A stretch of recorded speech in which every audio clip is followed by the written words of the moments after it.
What can you say? This is a blowout, 64% revenue growth year on year. It's pretty mind blowing. So anybody who had lost faith, or in other words, or another way, was selling Alibaba short, they have been proven wrong. Alibaba has nailed it for the numbers for this year.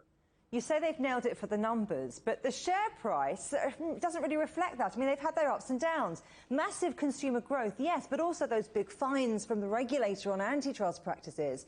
So what is it going to take for investors to buzz about Baba again? Absolutely. Investors have been skittish with Alibaba because of their fear of regulations and the regulators. Let's face it, the $2.8 billion fine hurt. No question about it. I won't make light of it. But what people need to really be focusing on is the goal of the regulators to push innovation in China, the goal of the regulators to eliminate the gray areas that many of China's tech companies, and we're not talking just about Alibaba, have been living in, to make the foundation for tech in China stronger. So for people to get less skittish about Alibaba, unfortunately, and this is hard for many, they have to fall a little bit more in love with the regulators who are setting the stage for long-term growth, not just for Alibaba, but tech all throughout China.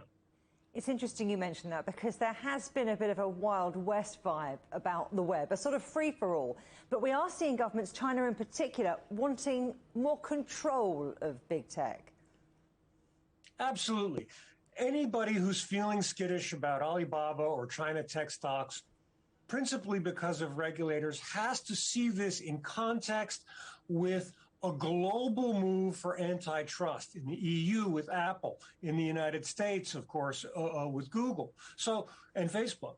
The goal of the regulator is not to randomly punish big tech companies. Their goal is to ensure an environment that fosters innovation on a continuing basis within China.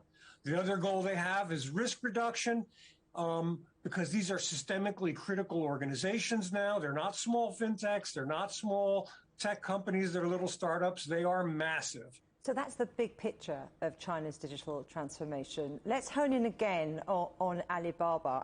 Talk to me about how important active buyers are, or if actually it's all about the cloud. Active buyers are everything, and it's one of the most critical numbers that the analysts are all looking at. Just imagine if the number were low or static, investors would be thinking, well, there's not more growth. Alibaba's tapped out. That obviously isn't the case. Alibaba had absolutely record-breaking 1 billion active buyers this year, which is a mind-blowing figure. What it means is it's touching virtually a large percentage of the entire 1.4 billion population in China. So the large $1 billion active buyer number basically is showing there is continued growth for Alibaba in China. And next year will be another big number, I'm sure.